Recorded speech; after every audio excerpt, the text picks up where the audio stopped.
이미 천국에 가 있어요. 죽는 거는요, 결코 두려운 게 아니에요. 그리고 죽는데 꽃밭을 간다는 사람들 너무 많이 봤어요. 미국에는 어떤 그걸 근사체험, 임사체험이라고 그래요.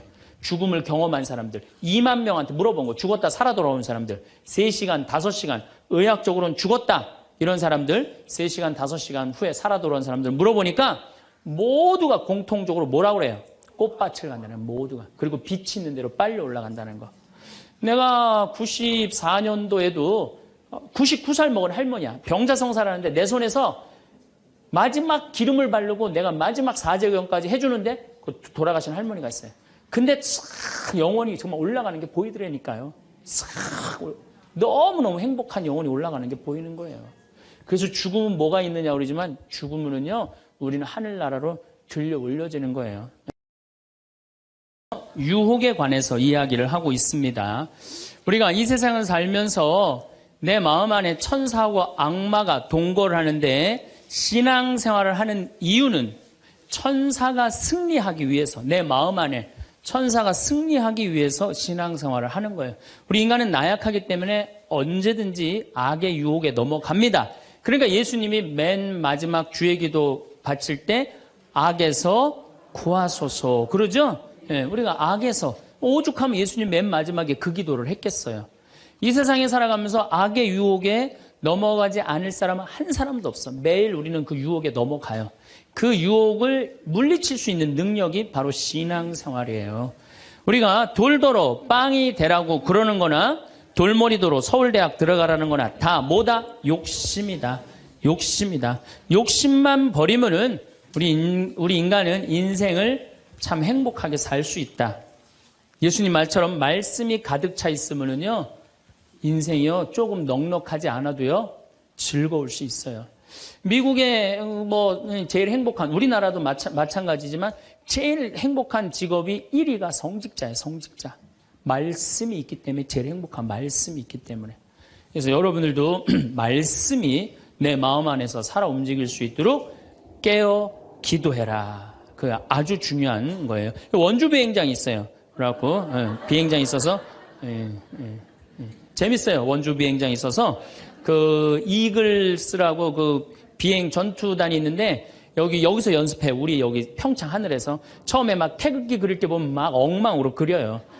그 다음에 뭐 하트도 막 찌그러져서 그리고 한 2달 연습하면은 아주 잘 그려져요. 그래서 그 비행장이 있다. 신경 쓰지 마세요. 나한테 절을 하면 어떻게 한다? 권세와 영광을 주겠다.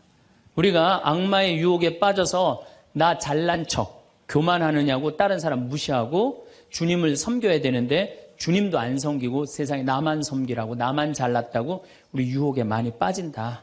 그것도 안 되니까 이번에는 악마가 예수님을 예루살렘 성전 꼭대기에 데리고 올라가서 당신이 하느님의 아들이거든 뛰어내려 보시오. 시험하는 거예요. 여기 계신 분들 중에서도 주위에서 그런 소리 많이 들으실 거예요. 너 성당 나가는데 왜 너만 그 꼴로 살아? 다른 사람 성당 안 나가도 잘 먹고 잘 사는데 넌 성당 나갔는데 왜 그렇게 하느님이 있다면 네가 그렇게 고통스러웠겠니? 주위에서 그렇게 악마들이 와갖고 얘기 많이 해요, 안 해요? 해요. 많이 해요. 그때 흔들리는 거예요. 정말로 하느님이 있다면은 내가 왜 이 고통을 겪지? 마음이 흔들리는 거죠. 근데 저는 사제생활 20년 정말 짧은 세월을 살면서 영혼이 있다는 거, 영원이 있다는 거, 귀신이 있다는 거, 연옥이 있다는 거, 이거 확실히 믿습니다. 너무 많이 경험을 해서 그래요. 제가 10년 전에 본당 신부할 때, 능평 성당에서 본당 신부할 때인데 성가대가 밤샘 피정을 해달라고 해서 밤 10시부터 11시까지 강의를 했어요. 강의를 했는데 막 강의가 끝났는데 성당 앞길에서 차 부닥치는 소리가 났어요. 나가보니까 버스하고 승용차하고 정면 충돌을 했는데 승용차가 버스 밑으로 아예 들어갔어요. 근데 그 승용차에 누가 타고 있었느냐면 우리 본당 사회복지 분과장이 타고 있었어요. 그 자리에서 즉사했어요. 이 사람이 얼마나 착한 사람이냐면은 사회복지 분과장을 했으니까 요맘때만 되면 김장 다 해서 어려운 소년, 소녀 가정 다 넣어줬어요. 쌀 떨어지면 쌀 떨어지면 체크하고 다 넣어주고 성당 짓는다고 삽을 잡으면 삽자를 놓지 않은 형제야. 정말로 살아있는 천사예요, 천사. 그리고 그냥 3월 달에 자기 부자니까 뒷마당에 뿅아리 100마리 풀어놓으면은 그냥 5월, 6월 달 손님 오면 그거 잡아서 삼계탕 해주는 정말 그야말로 천사야.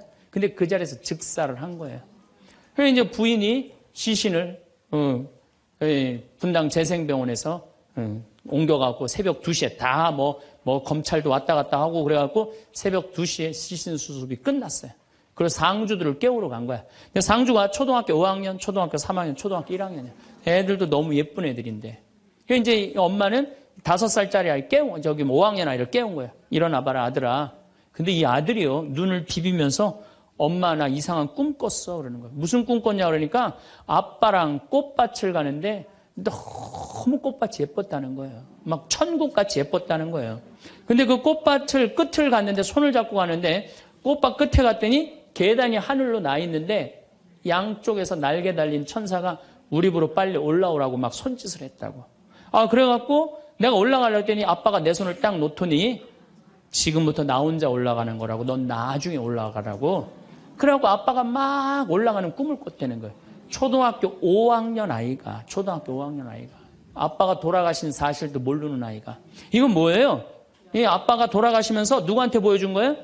아들한테 보여준 거예요. 이런 일은 너무 많아요. 우리가 죽으면은 굉장히 우리 한국 사람들은 죽음을 너무 무서워해요. 근데 난 죽는 거는 꽃밭을 간다는 얘기는 너무 많이 들었어요. 우리 여기 생태마을에 암 환자들이 많이 오잖아요. 작년에 글라라라는 자매가 하나 있었어요. 진짜 얼굴도 이쁘고 그냥 천사예요, 천사. 천사인데 폐암이 걸린 거예요. 4년 전에 폐암이 걸려갖고 이 6개월밖에 못 산다 그러는데 여기서 정말로 행복하게 4년을 살았어요. 근데 그냥 남편도 천사, 그냥 아들은 또 서울신학교 다니고 있어요, 지금도. 그 둘째 아들도 천사, 막내딸도 남편 말할 것도 없고. 그런데 그냥 하여튼 4년을 살다가 뇌까지 전이가 된 거예요. 근데 나는 우리 집에 암 환자들한테 그런 얘기를 해요. 죽는 거 무서워하지 말아라. 그리고 왜 미리 땡겨서 걱정하냐. 3개월 후, 6개월 후에 죽을 거 지금 걱정하냐. 오늘 즐겁게 살자. 그러다 보니까 4년, 5년 살았으면 많이 사는 거죠. 6개월밖에 못 산다고 그랬는데. 그리고 내가 항상 그랬어요. 죽으면 행복한 대로 가는 거다. 맨날 그랬어요, 내가. 살아도 좋고 죽어도 좋고. 근데 이 분이, 이 글라라 자매가 뇌까지 전이된 상태에서 죽은 거예요. 죽었는데 둘째 아들이 참 착해, 그 아들. 엄마 평상시에 죽으면 안 된다고 미리 이게 응급처치를 배운 거야. 엄마 혀가 말려 돌아갔는데 그걸 피고 막 심폐소생술을 하고 살려낸 거야. 그래갖고 이 글라라 자매 살아나서 이제 일산병원에서 내가 만났어. 글라라 자매가 그러더라고. 신부님, 내가 정말로 죽음의 여행을 떠나는데 너무 황홀하고 행복했다는 거야. 정말 신부님 말대로 이게 죽는 게 이렇게 황홀하구나. 근데 그냥 아들놈이 살려놓은 거야, 그냥. 살려나갔고 그냥 깨보니까 그래서 한 3개월 정도 혼수 상태로 있다가 세상을 떠났어요. 나는 그분은 천당에 갔다고 확실히 믿습니다. 나는. 내가 미사도 맨날 봉헌하지만은 이미 천국에 가 있어요. 죽는 거는요, 결코 두려운 게 아니에요. 그리고 죽는데 꽃밭을 간다는 사람 난 너무 많이 봤어요. 미국에는 어떤 근사체험, 임사체험이라고 그래요. 죽음을 경험한 사람들 2만 명한테 물어본 거. 죽었다 살아 돌아온 사람들 3시간, 5시간 의학적으로는 죽었다 이런 사람들 3시간, 5시간 후에 살아 돌아온 사람들 물어보니까 모두가 공통적으로 뭐라고 그래요? 꽃밭을 간다는 모두가. 그리고 빛이 있는 대로 빨리 올라간다는 거. 내가 94년도에도 99살 먹은 할머니야. 병자성사라는데 내 손에서 마지막 기름을 바르고 내가 마지막 사제경까지 해주는데 돌아가신 할머니가 있어요. 근데 싹 영혼이 정말 올라가는 게 보이더라니까요. 싹 너무너무 행복한 영혼이 올라가는 게 보이는 거예요. 그래서 죽음은 뭐가 있느냐 그러지만 죽음은요 우리는 하늘나라로 들려 올려지는 거예요. 예. 난 내가 강의할 때 핸드폰을 넣어도 한 번도 승질을 부린 적이 없어 나는.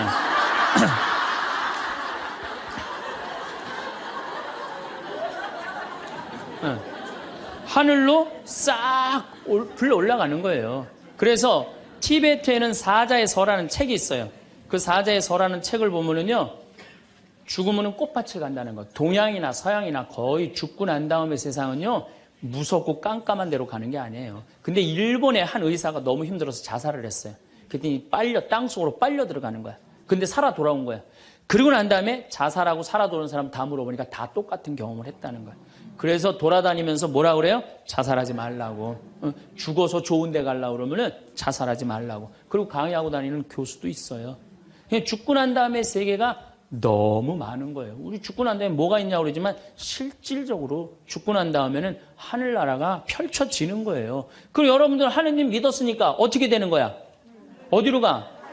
하늘나라로 가는 거죠. 여러분들은 그런 믿음과 확신이 있어야 돼. 근데 우리 천주교 교우들은요, 하늘나라에 대한 희망 별로 없어요. 그저 미사 예물을 보면은, 오늘도 내가 예물 보니까 맨 대학 입시, 딸 결혼, 뭐 애 생기게 해주고, 땅 팔리게 해주고, 뭐 월세 나가게 해주고, 전세나.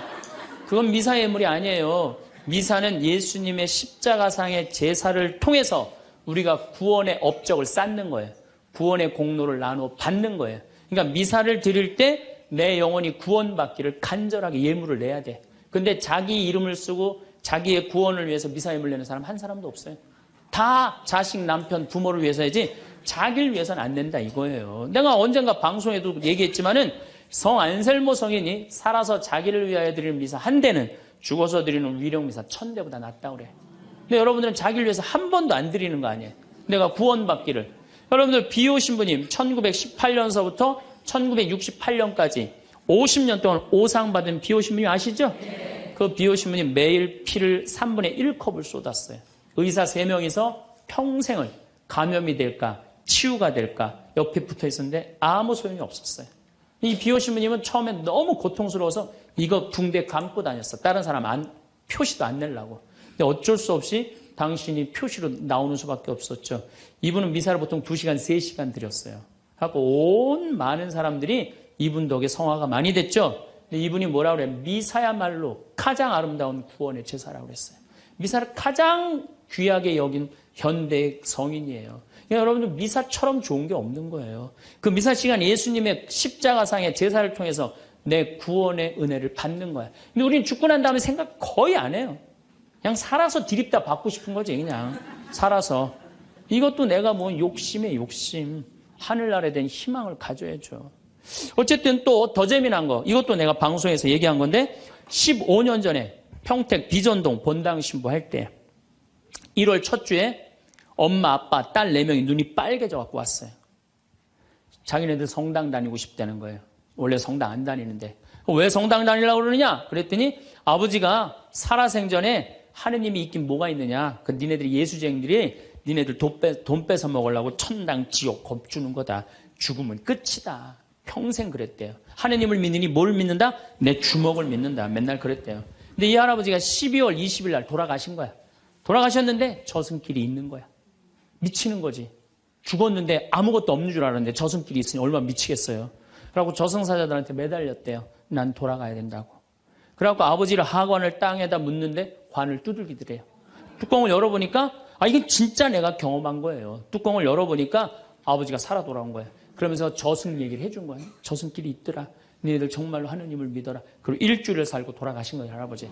그러고 난 다음에 이제 1월 초에 나와갖고 눈이 빨개갖고 성당 나오겠다고. 저는 그런 경험을 너무너무 많이 해요. 그런 경험을.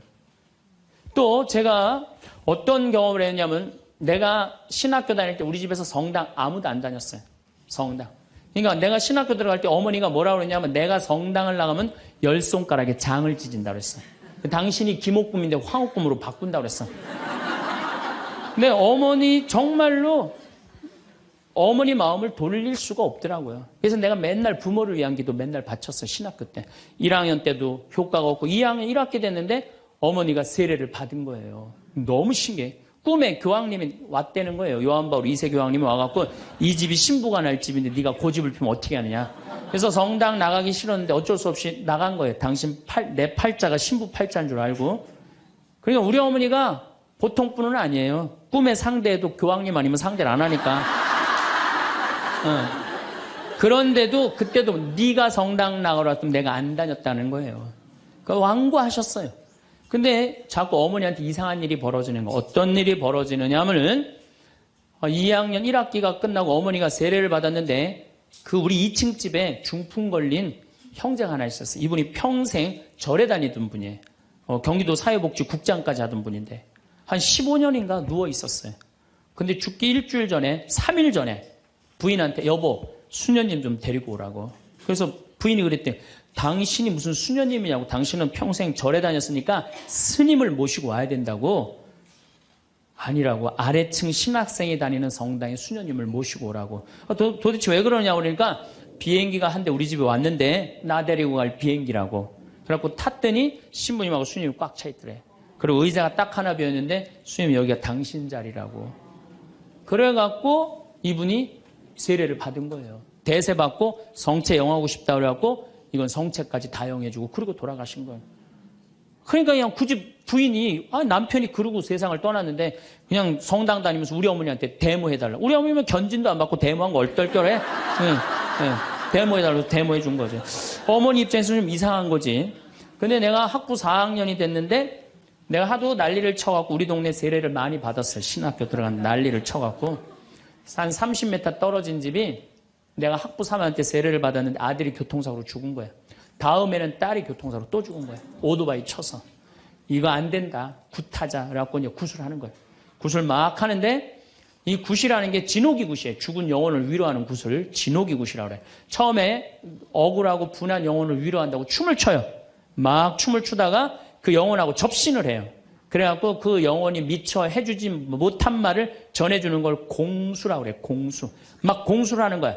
딸 목소리를 내갖고 엄마 아빠 너무 슬퍼하지 마라. 오빠는 천당에 갔고 나도 천당으로 가고 있는 중이야. 그러니까 너무 슬퍼하지 마라. 그리고 엄마 나 오토바이 쳐갖고 구치소에 가는 사람 합의봐줘. 우리가 이렇게 좋은 데 가는데 뭐 이렇게 나쁘게 할 게 뭐 있어. 그리고 엄마 아빠는 나중에 우리 만나려면 성당에 열심히 다니라고. 그냥 무당이 그냥 혼수 상태에서 성당 열심히 다니라고 막 얘기를 하는 거야.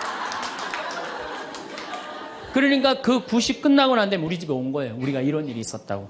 어머니는 그때까지도 완고했어요. 그저 나한테 맨날 너라고 그랬어요. 근데 이제 그걸 경험하고 난 다음에는 어머니가 그러는 거예요. 용어가 바뀌었어요. 학사님 그런 일이 있었다고. 그래갖고 내가 어머니 꼭 붙잡고 어머니 나하고 갈 데가 있다. 어딜 가냐? 부엌에 좀 가자. 부엌에 왜 가냐고. 저 가스불 켜놓고 10손가락이 장 지져야 될 거 아니냐. 저만 그런 게 아니에요. 여러분들도 인생 살아오면서 하느님의 손길이 다 있었어요. 순간순간 다 있으셨죠? 근데 왜 까먹어요? 기도하지 않아서 까먹는 거예요. 끊임없이 기도하고 끊임없이 감사하고 내가 기쁘게 살지 않고 욕심 펴서요. 그 하느님의 모든 사랑과 은혜를 다 까먹고 사는 거예요. 난 여기 온 걸로 족하니까 제발 나한테 기적 일으키지 말라고. 난 지금도 충분하다고. 그것만 해도 충분하죠. 자, 세 번째 발현.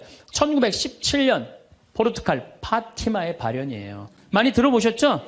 이 발현은 더 특별해. 9살 루시아, 8살 히아친타, 6살 프란치스코. 이 세 꼬마한테 나타나는 거예요. 얘네들 역시 당연히 뭘 몰라?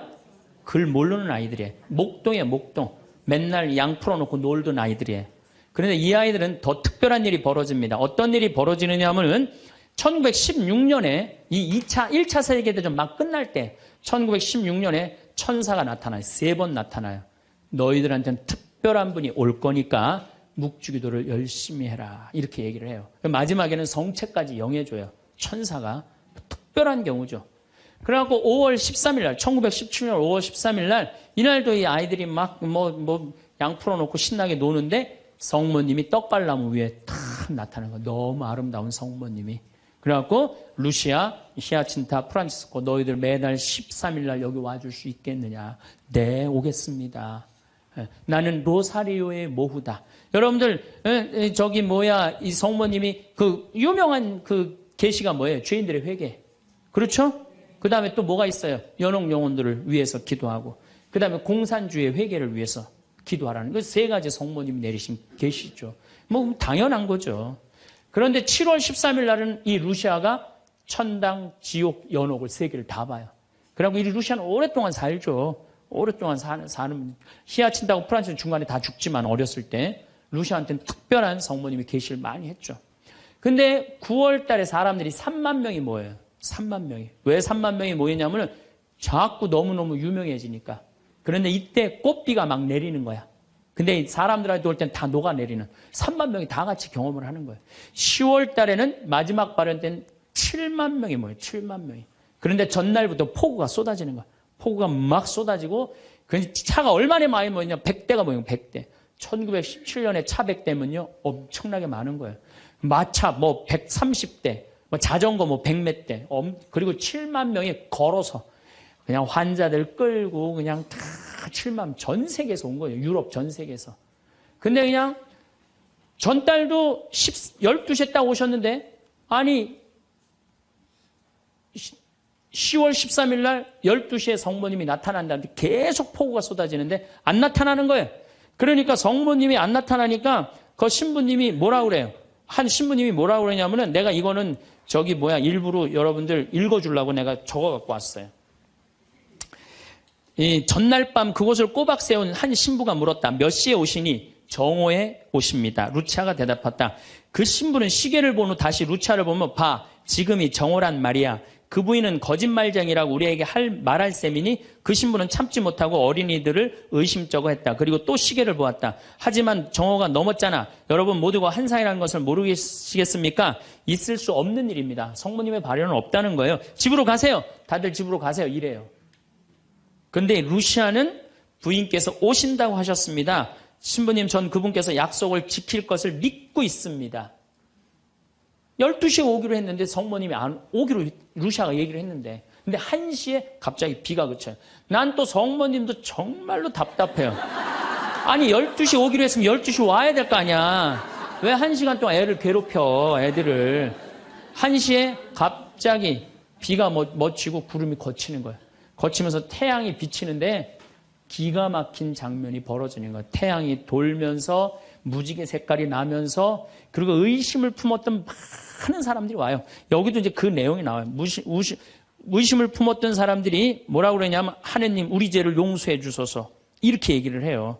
왜 그러느냐면은 무신론자, 회의론자들이 와갖고 왜 이 공포에 질려서 그러냐면 태양이 돌면서 그 뜨거운 태양이 땅으로 떨어지는 거예요. 너무 뜨거워갖고 이 사람들이 이게 마지막 심판인가 보다. 공포에 질린 거지 7만 명이. 그래갖고 막 울면서 막 살려달라고 그러고 그냥 우리를 좀 제발 용서해달라고 그렇게 15분 동안 태양이 온갖 조화를 비추고 딱 제자리에 돌아갔는데 더 놀라운 건 그 7만 명 모두가 이틀 동안 비가 젖었는데 다 비가 말랐고 30cm 진흙이 깨끗하게 꾸들꾸들해진 거예요.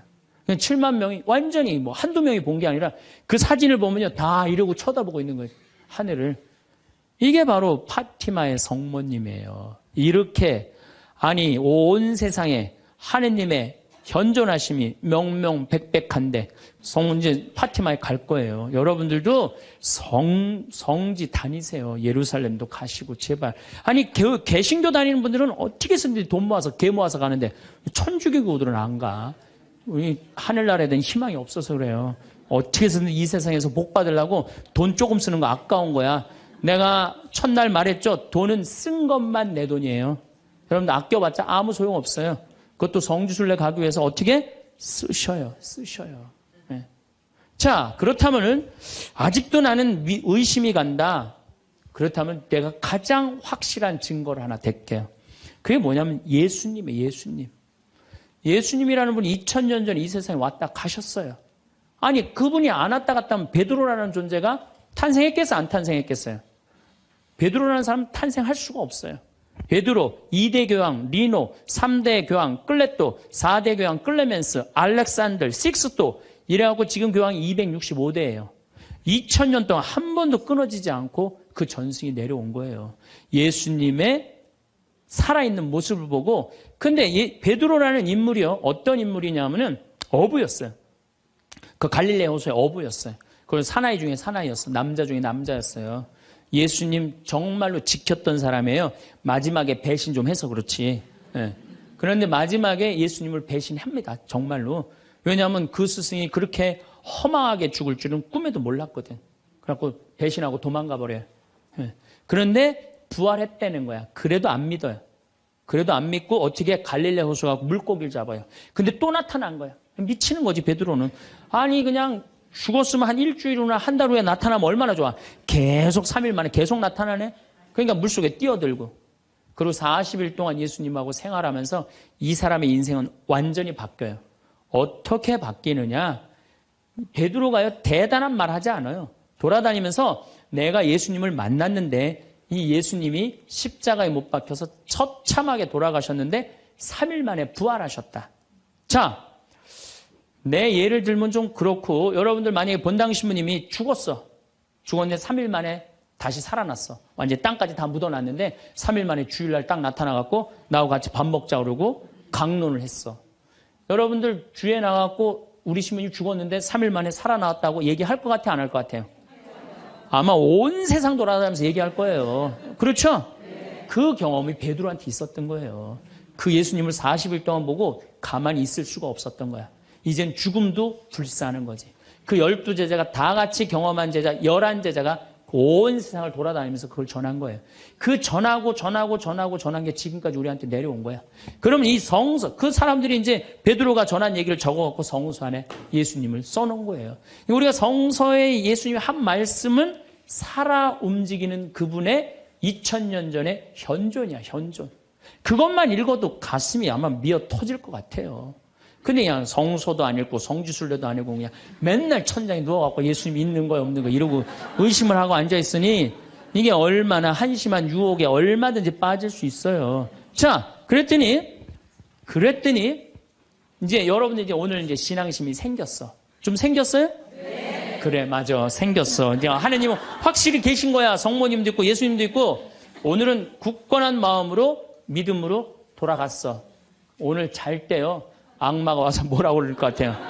야, 그거 신부님 그거 개인적인 얘기지. 그거 아니야. 있긴 뭐가 있어. 없어. 계속 끊임없이 유혹받아요. 그렇다면 우리가 이 유혹에 안 빠지려면은 어떻게 해야 되느냐. 유혹에 안 빠지려면은요. 끊임없이 기도해야 돼. 그렇죠? 그 다음에 항상 기뻐해야 돼. 신앙인의 기본은 뭐예요? 항상 기쁜 거예요. 기쁜 사람은요, 유혹에 안 빠져요. 왜? 이 기쁜 사람은요, 욕심이 없어요. 어떤 사람이 유혹에 많이 빠지면 욕심이 많은 사람이 유혹에 빠져요. 예, 그래갖고 그냥 늘 미움, 분노 이런 사람들이 유혹에 빠지는 거. 더 가지려고 그러는 사람. 욕심이 없는 사람은 항상 기쁠 수 있어. 그 다음에 끊임없이 기도하는 사람. 매일 미사 참여 다니고 묵주기도 열심히 하고 이런 분들 또 피정 열심히 따라다니고 이 끊임없이 기도하는 거. 이런 사람 유혹에 안 빠져요. 그 다음에 어떤 사람이 유혹에 안 빠지냐면 어떤 처지에서든 감사하는 사람. 이 사람들 유혹에 안 빠져요. 그래서 이 세 가지 이거는 내가 다음 또 3시간에 걸쳐서 여러분들하고 이야기를 나누도록 하겠습니다. 우리 생태마을에 와주셔서 정말로 감사하고 요즘 세계 경제가 상당히 불안해요. 상당히 불안한데 저는요, 여러분들 이런 생각을 해요. 일본이 돈이 없어서 저렇게 지금 불안한 경제 상황을 사느냐? 미국이 돈이 없어서 불안한 경제 상황을 사느냐? 저 사람들 상당히 지금 힘들고 고통스러워요. 뭐가 없느냐? 말씀이 없는 거예요. 무슨 말씀이 없느냐? 하느님의 말씀이 없는 거예요. 그러니까 유럽 교회가 지금 난리가 나잖아요, 지금. 그것도 뭐 때문에 그래? 나는 하느님의 말씀이 없어서 그렇다고 그래요. 생각을 해요. 그래서 여러분들도 내 삶 안에 내가 흔들릴 때, 뭐가 없을 때 흔들려? 하느님의 말씀이 살아 움직이지 않을 때. 그러니까 말씀이 살아 움직이고 악마는 마음 안에서 빼내시기를 바라겠습니다.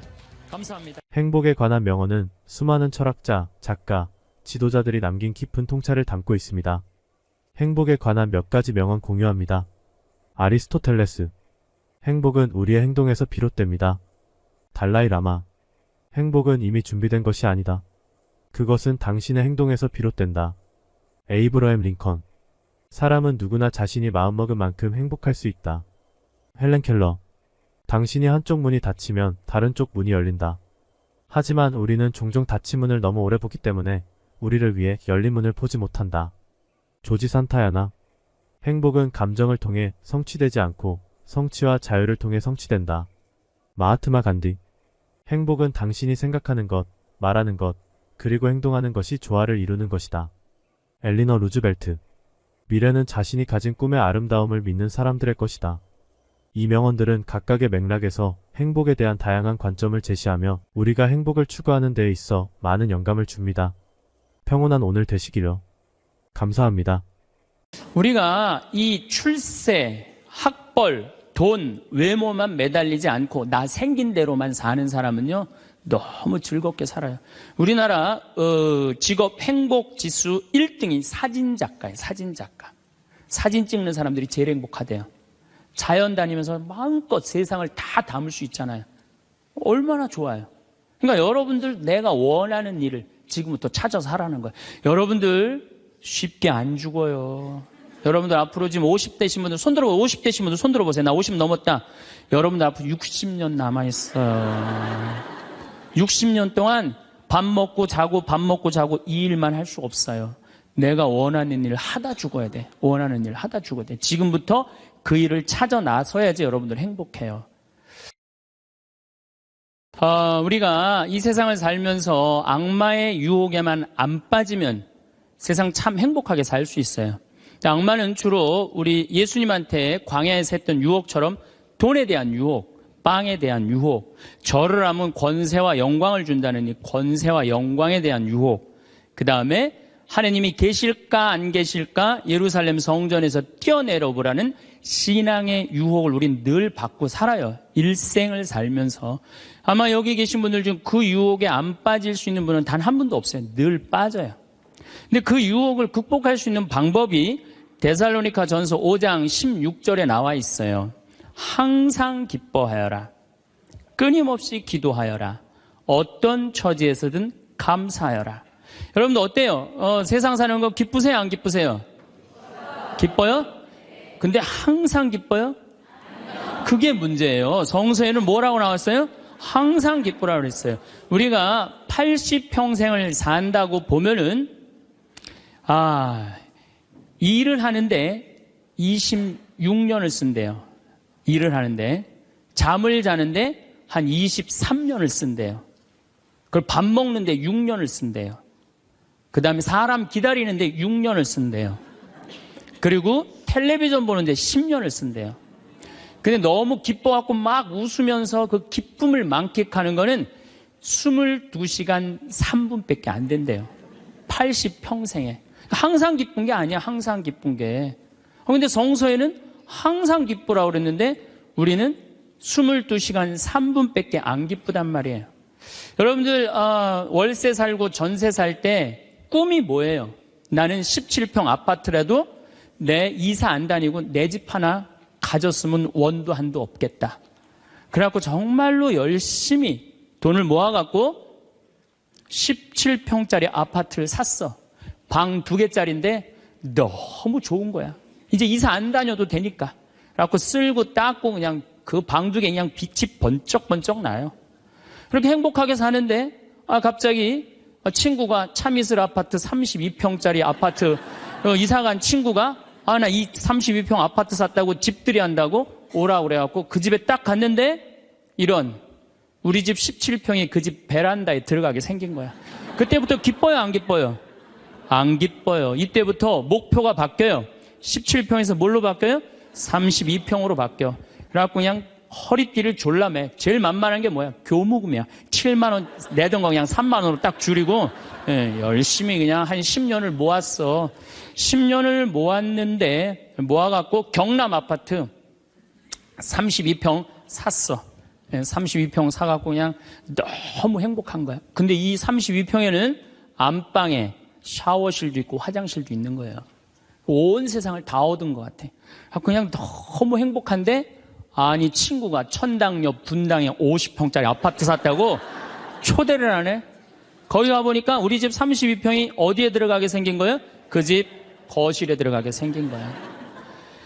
우리가 이 세상을 살면서요 욕심을 부리다 보면은요 항상 기쁘지 않아요. 세상적인 욕심은요 채워도 끝이 없어요. 그래서 바다는 채워도 사람 욕심은 못 채운다는 거예요. 여기 계신 분들 혹시 난 지금 너무 괴로워. 내가 사는 게 힘들어.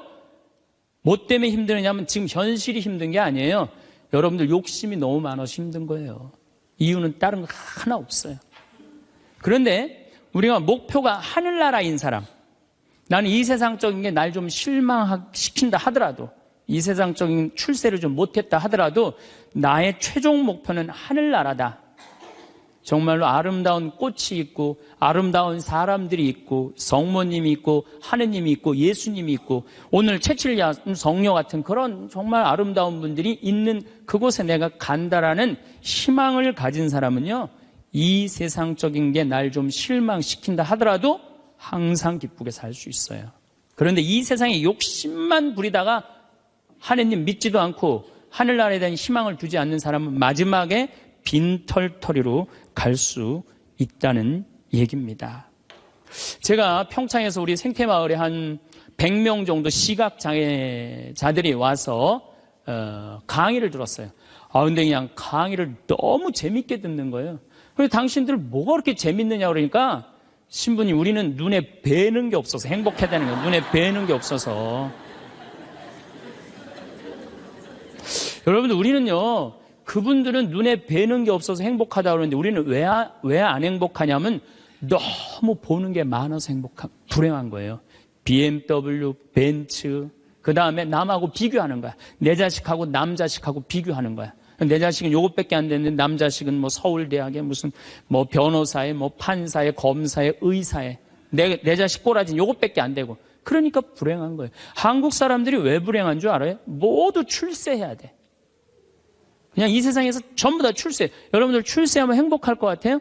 난 요즘 텔레비전 보면서 그 장관들 청문회 할 때 보면은 정말로 저러고 장관 되고 싶을까 그런 생각 들 때 참 많아요. 얼마나 인간적으로 모욕을 받아요. 그렇지 않겠어요? 사실 그 사람들도 나름대로 열심히 산 사람들인데 얼마나 모욕을 많이 당해요. 저는 오늘 우리 여기 신부님 왔는데 뭐 파리나무 십자가 합창단 여기 온다며요. 오늘 완전히 하루 만에 완전히 매진됐다고 그러더라고요. 역시 비전동 대단한 비전 있는 본당이라 역시 틀려요. 그런데 나는 더 놀란 게 뭐냐면은 파리나무 십자가 합창단이 세계 최고예요. 그런데 우리 전 신부님이 여기 평택 데리고 합창단 꼬마아이들 합창단 해놨다며요. 얘네들 음도 잘 못 맞춘대요. 그런데 그 무대에 얘네들을 세우겠다는 거예요. 일반 사람들은 자존심 상하고 기분 나빠서 안 세울지도 몰라요. 창피하다고. 그런데 그 아이들이 노래하는 것 자체로 오케이라는 거예요. 본당 시민이 말씀하시기를. 그런 정신이 중요해요. 내가 좋아하는 일 하면 되지. 꼭 출세해야 돼? 그렇지 않겠어요? 여러분들 여기 안 행복하세요? 여기 장관들 있어요? 국회의원들 있어요? 없잖아요. 그럼 우리 다 불행해야 돼요? 아니죠. 내가 오늘 얼마나 즐겁게 일을 하느냐 그거 하나라도 우리는 얼마든지 행복할 수 있어요. 학벌 서울대학 카이스트 이번에 3월 달에 카이스트 아이들 4명 자살한 거 여러분들 아시죠? 얼마나 똑똑한 아이들이에요. 여러분들 공부 잘하면 좋을 것 같아요? 공부 잘하는 애들끼리 또 스트레스가 많아요. 서울대학도 다 1등 하는 거 아니에요. 거기 한 과에 40명이면 거기서 또 꼴등이 또 있어요. 거기서 또 꼴등이 있어요. 걔네들은 또 자괴감을 느낀다는 얘기예요.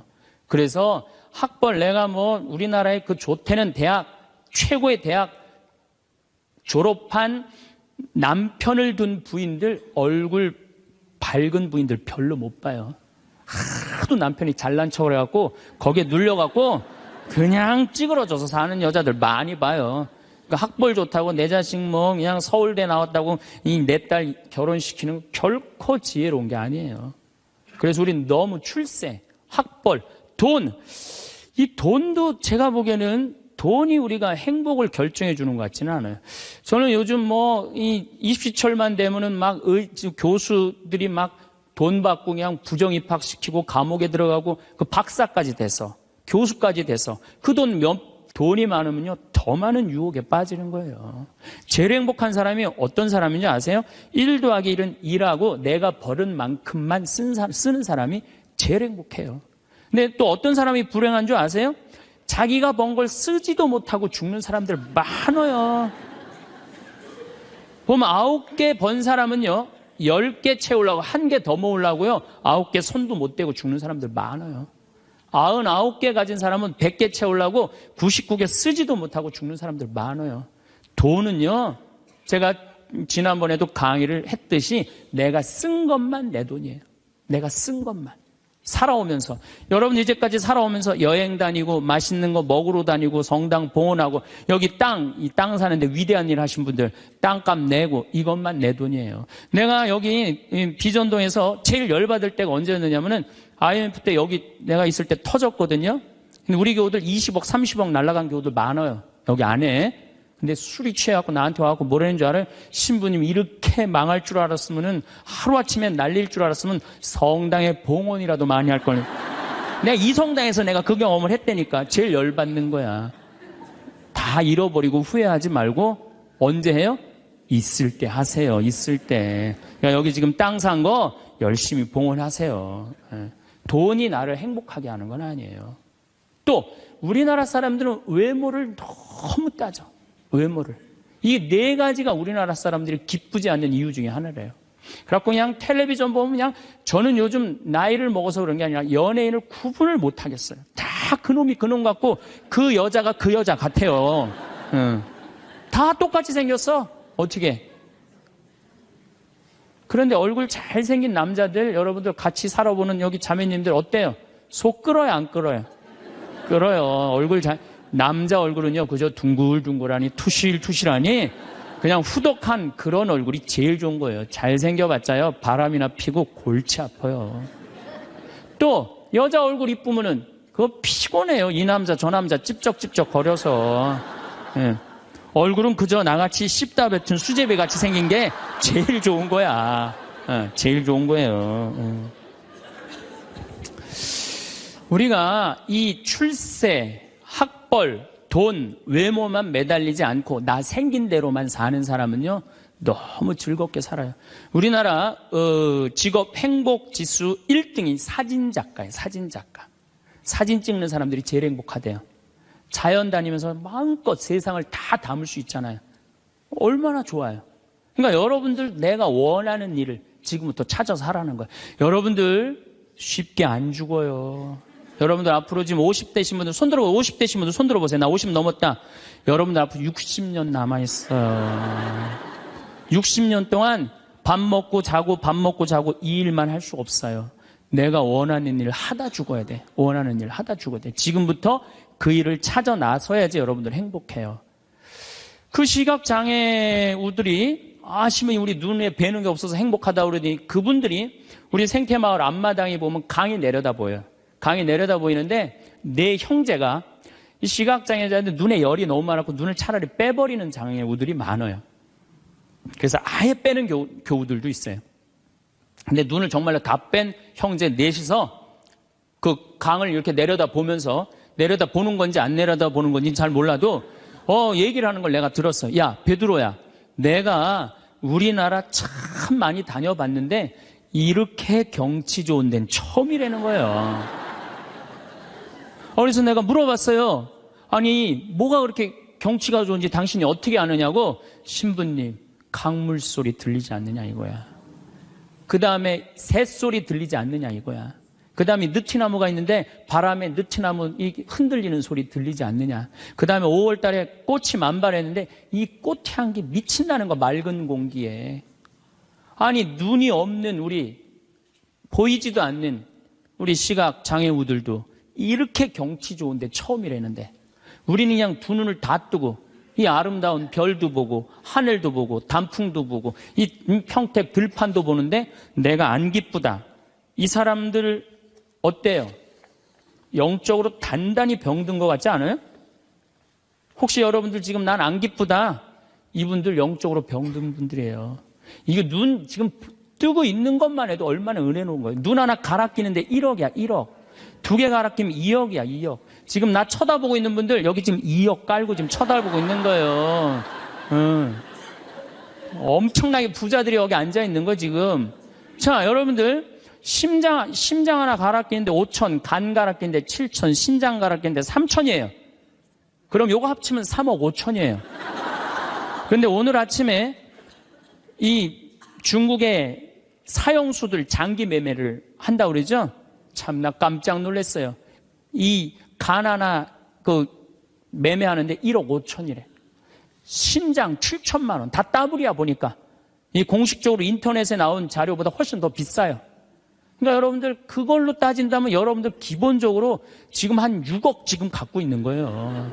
팔 하나 갈아끼는데 400, 양팔 800, 양다리 1600 이거 합치면은 아니 이렇게 양다리 양팔 다 갖고 있으면서 내가 기쁘지 않다. 지금 기쁘지 않는 분은 욕심이 꽉 차서 기쁘지 않는 거예요. 돈 욕심, 자식 욕심, 명예 욕심.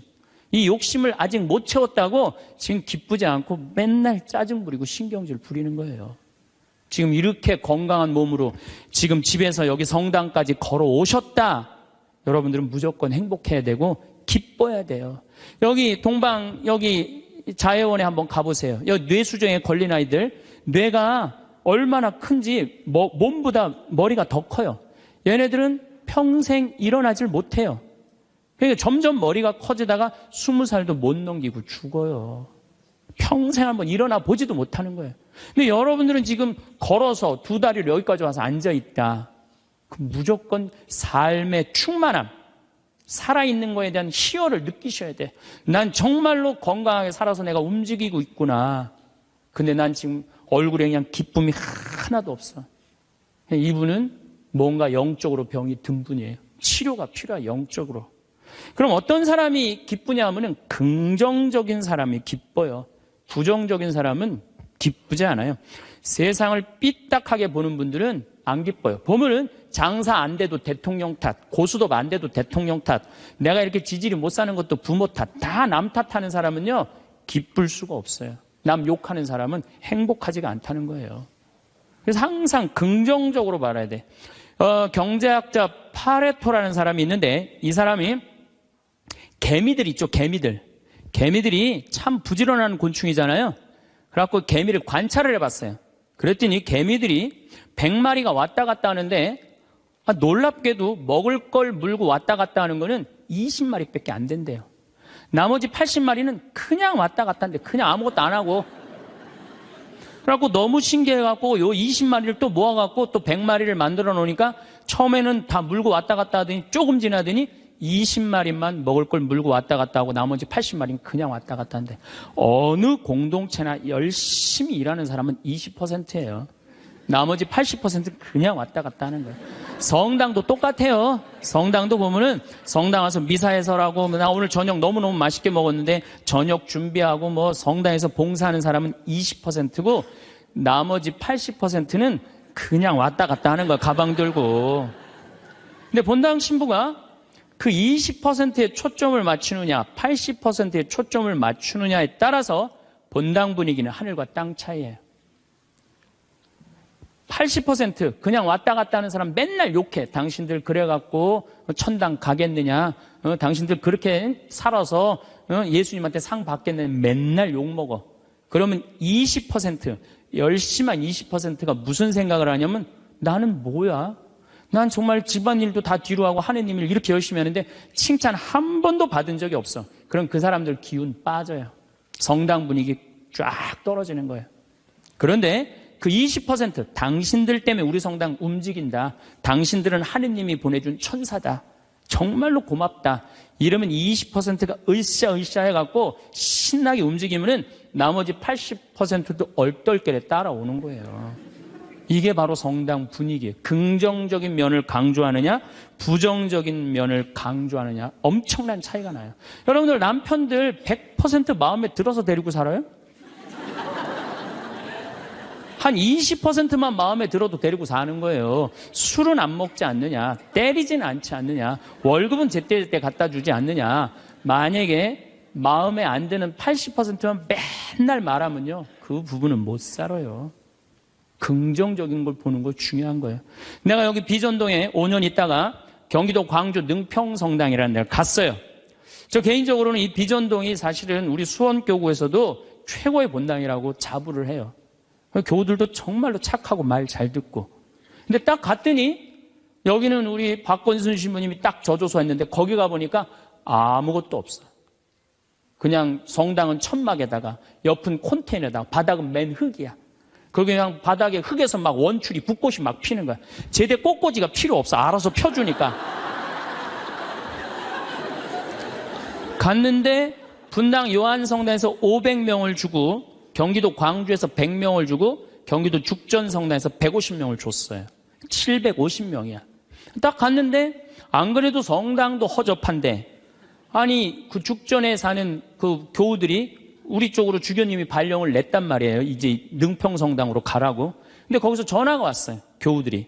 신부님, 우리가 이제까지 죽전성당 짓느냐고 그렇게 애를 썼는데 또 신설성당으로 우리 집으로 가라고 그러더니 이 말이 됩니까? 자기네들끼리 회의를 했는데 안 오기로 결정을 했대요. 자, 제가 그 안 온다는 150명하고 싸웠을 것 같아요? 안 싸웠을 것 같아요? 안 싸웠어요. 왜? 그분들 와봤자 더 골치 아파요. 더 골치 아파요. 그래서 오지 말으라고 그랬어요. 근데 나한테 600명이야. 근데 우리 이 능평성당은 이 버스를 타고 이 능평 교우들이 분당으로 나가면은요, 버스 한 번이면 가요. 근데 우리 성당으로 오려면 2번을 갈아타야 돼. 그러니까 교우들이 다 분당으로 나가는 거예요. 미사 참여 이제 딱 150명이 오는 거, 150명이 주일날. 내가 여기 떠날 때 주일날 여기 1,700명이 왔거든요. 내가 막 떠날 때 여기가 주일날. 1,700명 맨날 하다가 150명 오니까 이건 사람도 아닌 거예요. 숫자가. 너무 좋더라고요. 그래갖고 미산 딱 11시 미사 한 대. 한 대니까 미사 끝나면 맨날 돼지를 한 마리씩 잡는 거예요. 맨날 돼지를 먹는 거야. 맨날. 내가 내면 총회장이 내고 총회장이 내면 부회장이 내고 돌아가면서. 그때는 돼지가 한 마리에 15만 원밖에 안 했거든요. 또 내가 가정방문 다니면 막 개 키우는 집에 있으면 뭐 이런 걸 키우냐고 먹자고 그냥. 잘 아실 거예요. 내가 얼마나 좋아하는지. 그래갖고 그냥 맨날 성당 마당에서 불을 지펴놓고 맨날 먹는 거야. 그런데 놀랍게도 우리 성당 마당이 분당으로 나가면요, 마당이 보여요. 그 분당 미사 참여 나가는 교우들이 맨날 성당 마당에서 그냥 불이 지글지글 일어난단 말이야. 저게 뭔가 하고 교우들이 자꾸 하나 둘씩 오기 시작하는 거야. 점점 교우들이 느는 거예요. 근데 이 1년이 지났는데 죽전에서 안 오겠다는 교우들이 전화가 왔어요. 자기네들이 회의를 했는데 오기로 결정을 했대요.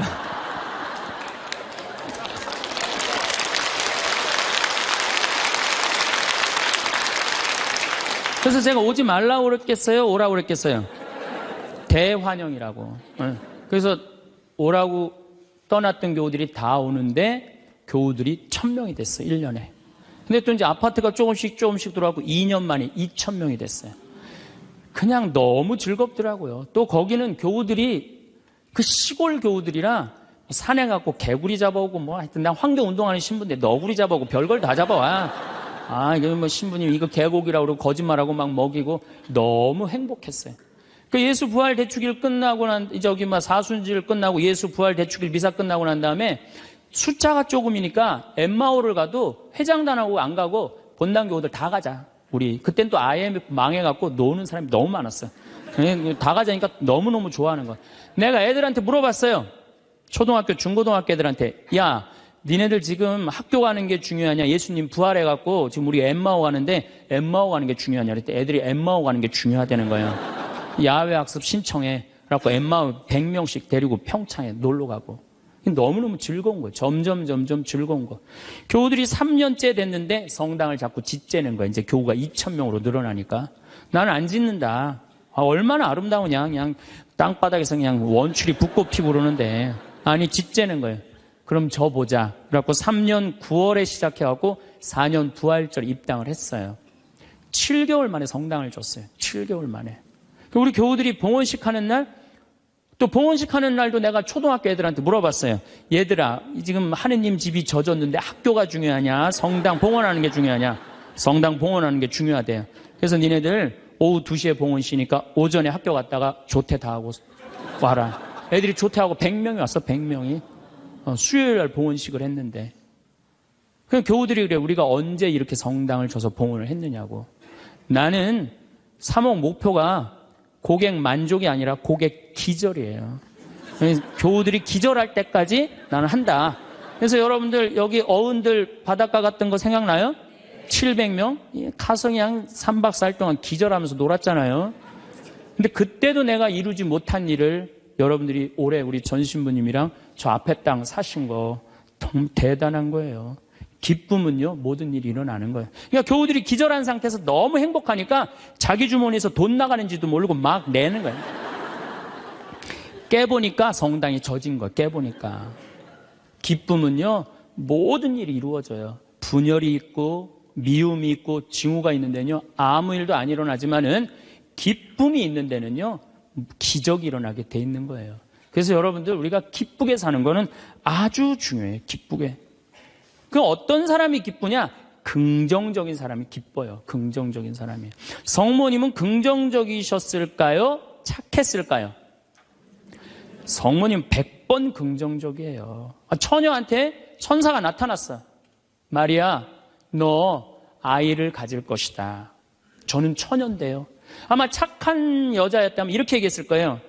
아니, 난 너무 지금 요셉이랑 약혼한 상태라 나는 요셉한테 미안해서 애 갖고 난 절대 결혼 못한다. 난 순수하고 깨끗하게 요셉한테 시집 가고 싶다. 그리고 우리 어머니 아버지 쓰러진다. 아니, 그리고 왜 처녀한테 와서 그러느냐. 애 한 둘, 셋 논데 가서 얘기해봐라.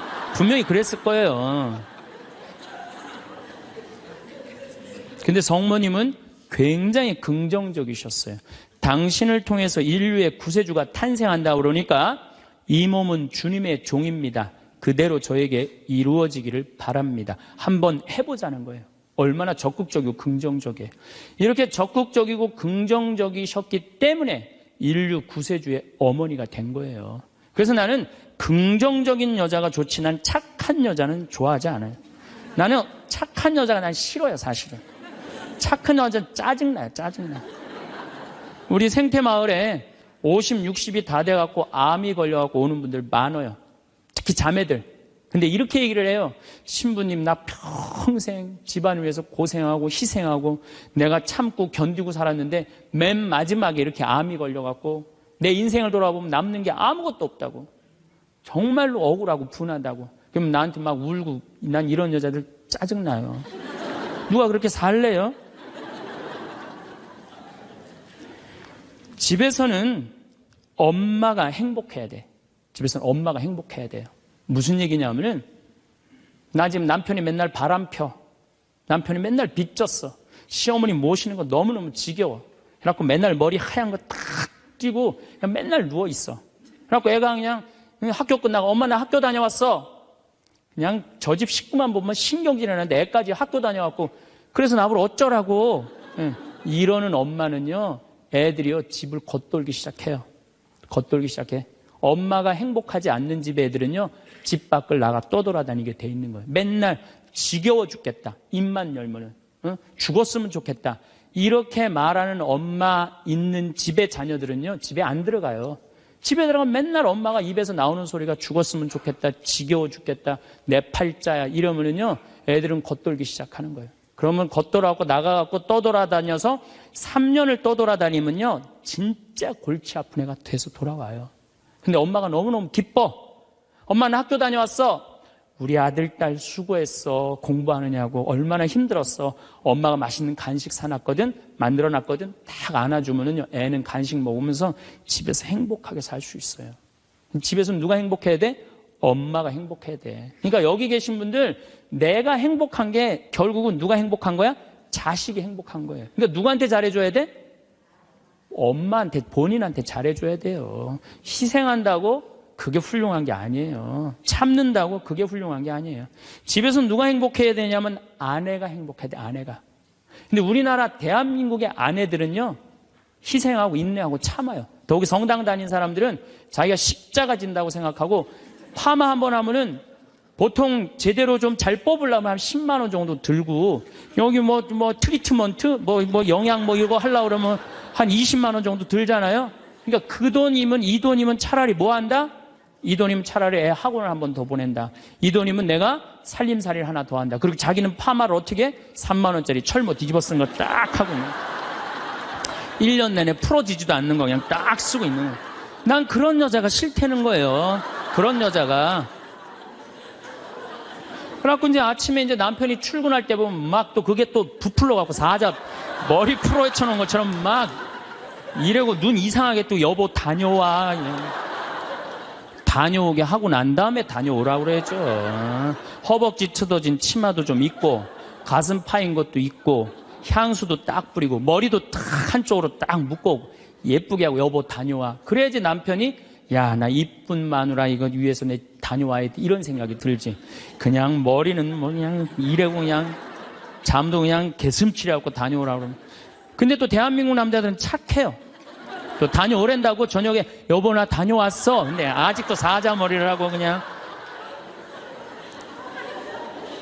여러분들, 우리 평창에 읍내에 룸사롱이 있어요. 근데 룸사롱이 있는데 내가 오후 2시에 목욕을 갈 때가 있어요. 근데 우리 평창 목욕탕이 읍내에도 있지만 이 동네에 떨어진 목욕탕이 하나 있어요. 그 목욕탕에서는 봉고를 운영을 해요. 시골 사람들 42개리가 있거든요. 그러니까 시골 사람들이 목욕하려고 그러면 전화하면 봉고 가서 데리고 와요. 근데 거기 아가씨들도 전화하면 우리 그 목욕탕이 봉고를 가지고 데리고 와요. 내가 목욕 2시에 갈 때 그 아가씨들이 같이 봉고를 타고 들어올 때가 있어요. 내릴 때 보면은요, 정말로 저런 여자들하고 무슨 술 마시나 갖고 술을 먹을까 이런 생각이 들어요. 하여튼 밤새 술 먹고 그래서 겨우 이제 정신 차리고 나오니까 이상하잖아요. 나도 이제 목욕탕 들어오고 그 아가씨들도 목욕탕 들어가. 그런데 목욕이 끝나고 그 아가씨들이 꾸미고 나오면요, 들어갔던 아가씨들이 아니에요. 얼마나 예쁜지요. 술이 확 땡긴다니까 그 아가씨들 보면은. 여기 계신 여러분들도 본인한테 조금만 투자하면은, 본인을 조금만 가꾸면은 참 예쁠 거예요. 근데 자기 무슨 군인이야? 철모 딱 쓰고 옷도 1년 내내 그냥. 지금도 내가 분명히 여기 방송 촬영한다고 그랬는데 다 까만 옷 입고 왔어. 좀 이쁜 옷 좀 입고 오라고 그랬더니. 그게 누가 이 보면은 좋겠어요. 결코 그게 잘하는 게 아니에요. 자기한테 투자하는 게 누구를 기쁘게 해주는 거냐면 자식하고 남편을 기쁘게 해주는 거야. 내가 결혼 20년이 됐어. 내가 자식 생일 차려주고 남편 생일 차려주고 시부모 생일 다 차려줬어. 근데 정작 내 생일이라고 뻑적지게 차려놓기가 좀 그렇잖아요. 그렇죠 여러분들? 우리 자매님도 그러시죠? 생일은 생일인데 아무도 안 알아주니까 미역국을 하나 딱 끓여놨어. 근데 역시나 남편이 웬 미역국을 훌딱 먹고 나가버렸어. 그럼 그때부터 울기 시작하는 거예요. 응? 20년 동안 내 생일 한번 기억을 못 해주고 저렇게 무심할 수가 있느냐고. 혹시 저녁에 내 생일 기억해 줄까? 저녁에 그날따라 술이 떡이 돼갖고 들어왔어. 그럼 이제 나한테 와갖고 이제 신세한탄을 하는 거예요. 신부님, 나는 내가 결혼한 지 20년이 돼갖고 정말로 먹고 싶은 거, 쓰고 싶은 거, 입고 싶은 거 안 하고 내 자식들 저렇게 키우고 살림살이 이렇게 했는데 20년 동안 내 생일 한 번도 기억해 주지 않는다고. 난 정말로 너무 불행하고 슬프다고. 그리고 막 나한테 와서 우는 여자들, 난 그런 여자들이 싫어요. 자, 내가 생일이야. 근데 남편이 기억을 못하는 것 같아. 그럼 오후에요, 남편 직장 근처에 나가세요. 나가고 전화하세요. 여보, 내가 결혼한 지 20년째 생일이고 내가 지금 50번째 내 생일이야. 내가 오늘 생일이 너무 기뻐, 즐거워. 나 너무 행복해 사는 게. 그래서 오늘 생일을 맞이해서 내가 한턱 쏠 테니까 나와. 내가 내면 되지. 그걸 그냥 기억해 줄래나 안 해줄래나. 역시 올해도 안 해주는구나. 그리고 울고 그냥 청승을 떨어요. 난 그런 여자가 싫다니까요. 내가 내면 될 거 아니에요. 그렇죠? 내가 멋있게 내면 될 거 아니에요. 무슨 돈으로 애 휴학시키고 학교 무슨 학교야. 엄마 생일도 모르는 놈 대학 보내서 뭐해요. 그렇지 않겠어요? 결혼 25주년이 됐어. 10주년도 까먹더니 20주년도 까먹더니 25주년은 기억해 줄래나. 한 달 전부터 계속 기다리는 거. 혹시 결혼기념일 뭘 해줄까. 근데 역시 그날도 그냥 넘어갔어. 나한테 와갖고 신부님, 난 결혼 25주년 동안 한 번도 기념일을 선물을 받아본 적이 없다고. 그럼 막 눈물 흘리는 그런 여자들이 난 싫어요. 결혼 25주년인데 남편이 기억을 못하는 것 같다. 그럼 어떻게 하시면 돼요? 여보, 내 결혼 25주년인데 이번에 제주도가 7대 경관으로 뽑혔대. 내가 예약해놨거든. 일주일 동안. 다다음 주 휴가 내. 같이 갔다 오자. 내가 내면 되지. 내가 내면 되지 않겠어요? 근데 자기를 위해서 투자하는 걸 나쁘다고 생각해요. 그리고 20년 동안 인상을 쓰고 사는 거예요. 그리고 그 집을 전부 어둡게 만드는 거예요. 집에서 누가 행복해야 돼? 아내가 행복해야 돼. 아내가 행복해야 돼요. 집에서 누가 행복해야 되냐면은 며느리가 행복해야 돼. 며느리가 스트레스를 받고 남편한테 스트레스를 받고 자식한테 스트레스를 받으면요, 시부모는요 더 미치는 거예요. 뭐가 기쁘다고 시어머니를 모시겠어요. 그러니까 여기 있는 우리 형제님들, 내가 남은 인생 이게 참 안 죽는 게 문제예요. 옛날에는요 평균 연령 46세 때는요 조금 못 살아도, 남편이 속색여도, 시부모가 힘들게 해도 다 참고 살았어요. 왜 참고 살았는지 아세요? 몇 년만 참으면 죽을 거니까. 몇 년만 참으면 죽을 거니까 다 참고 살았어요. 요즘은 참고 살아도 50부터 110살까지 60년을 어떻게 참고 살아요. 뭔가 긍정적인 문제를 해결을 하고 행복하게 살아가야죠. 그러니까 집에서는 누가 행복해야 되냐면 며느리가 행복해야 돼. 그러니까 여기 있는 형제님들은 누구 행복만 책임지면 행복하냐면 마누라, 아내, 집사람만 행복하게 해주면요, 여러분들 일생은, 남은 생은 전부 편안해요. 남은 생은. 그래서 집에서는 이제는 21세기는 누가 행복해야 되냐면 여자가 행복해야 돼. 여자가 행복해야지 모두가 행복한 시대가 오는 시대가 됐다는 얘기예요. 성모님도 뭐라고 그랬어요? 내 영혼이 주님을 찬송하며 나를 구하신 하느님 생각에 내 마음 기뻐 뛰노나이다. 성모님이요 그렇게 불행하게 산 게 아니에요. 굉장히 행복하게 사셨어요. 내 마음 기뻐 뛰논다. 그리고 인류의 구세주를 계속 키우셨는데 얼마나 행복하겠어요. 물론 마지막 날 아들 돌아가신 거 너무너무 마음 아팠지만은 금방 살아났잖아. 3일 만에. 그렇지 않아요? 근데 우린 뭐 통고의 어머니, 뭐 고통의 바다 이러는데 내가 보기에는 성모님은요 굉장히 행복한 분이에요. 내 마음 기뻐 뛰논다 그랬잖아요. 또 성모님이 엘리사벳을 찾아갔을 때 엘리사벳이 뭐라 그래요? 주님의 어머니가 나를 찾아주시다니 이게 어찌된 일입니까? 내 태중에 있는 이 아기도 기뻐서 뛰놀았다고 그래. 세례자 요한도 성모님의 어머니가 오니까 이게 얼마나 생동감 있는 찬양이에요. 성서에는 슬픈 것만 있는 게 아니라는 거예요. 기쁨이 너무 많다는 거예요. 결정적으로 우리가 예수님을 십자가상의 예수님만 생각하는데 그렇지 않다는 거예요. 요한복음 13장에 보면 예수님이 제자들의 발을 씻어줘요. 발을 씻어주고 난 다음에 마지막 유언을 해요. 뭐라고 유언을 하냐면은 나는 포도나무요 너희는 가지로다.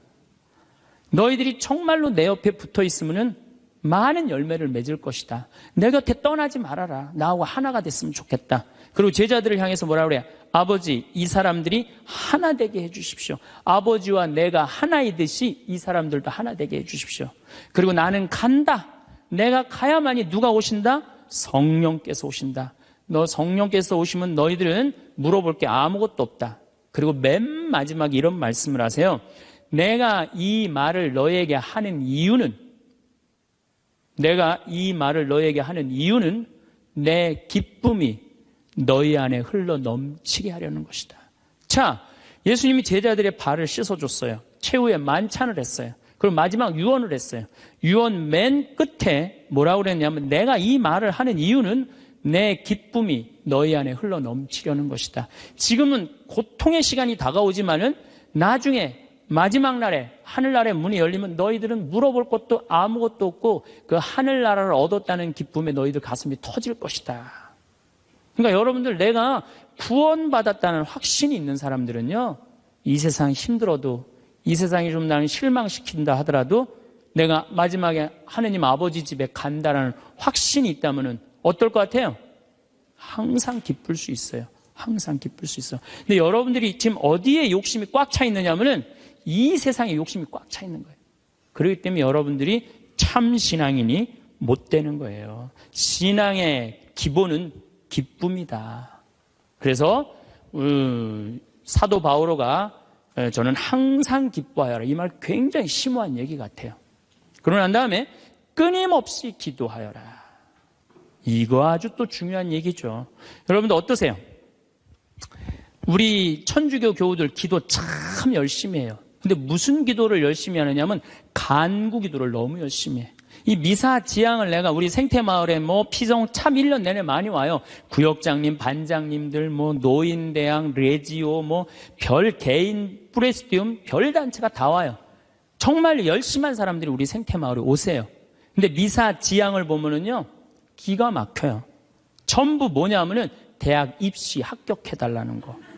그 다음에 딸 결혼시켜달라는 거. 그 다음에 딸 애 생기게 해달라는 거. 임용고시 합격하게 해달라는 거. 그 다음에 전세 나가게 해달라는 거. 월세 나가게 해달라는 거. 지금 분쟁이 걸려있는데 분쟁 잘 되게 해달라는 거. 이런 게 미사지향이에요. 여러분, 진정한 미사지향은 내 영혼의 구원을 위해서. 오늘 나를 위해서 미사 넣으신 우리 교우가 한 분인데 난 너무너무 고마워요. 나를 위해서 미사를 넣어야 돼요. 근데 우린 너무너무 간구 기도가 많아.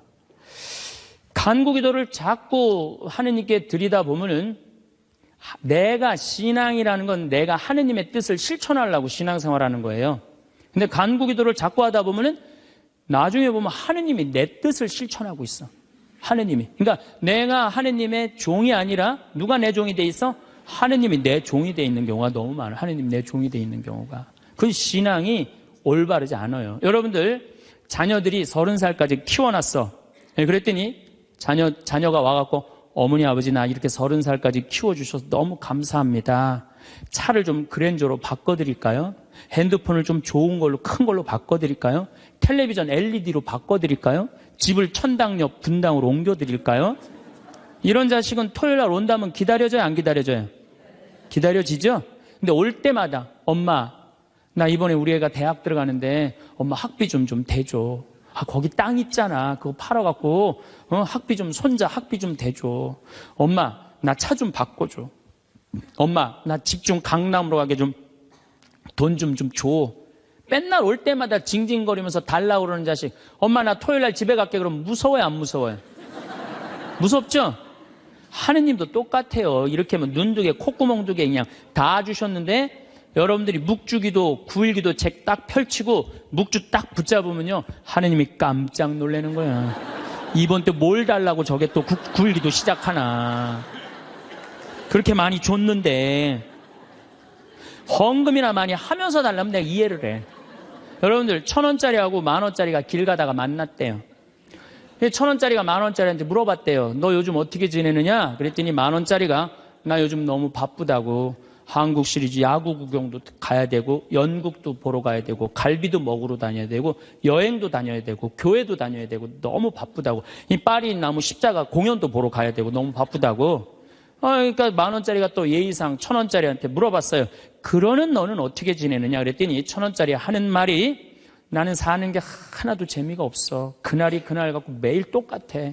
뭐가 그렇게 그날이 그날 같은데? 그랬더니 1,000원짜리가 하는 말이 나는 하는 일이라고는 성당 다니고 또 성당 다니고 성당만 다녀 그러더래요. 아니 하느님한테 헌금이나 많이 하면서 시키면 내가 이해를 해. 딸랑 1,000원 주면서 뭐 이렇게 부탁하는 게 많아요. 미사 예물도 그래. 내가 보면은 이렇게 10,000원짜리 미사 예물 넣고 막 10명씩 쓰는 사람들 많아요. 그 한 사람당 1,000원이야, 한 1,000원. 내 얘기가 아니야. 내 동창 신부 얘기예요. 내 동창 신부님 얘기, 송영호 뻘건이 신부님 얘기예요.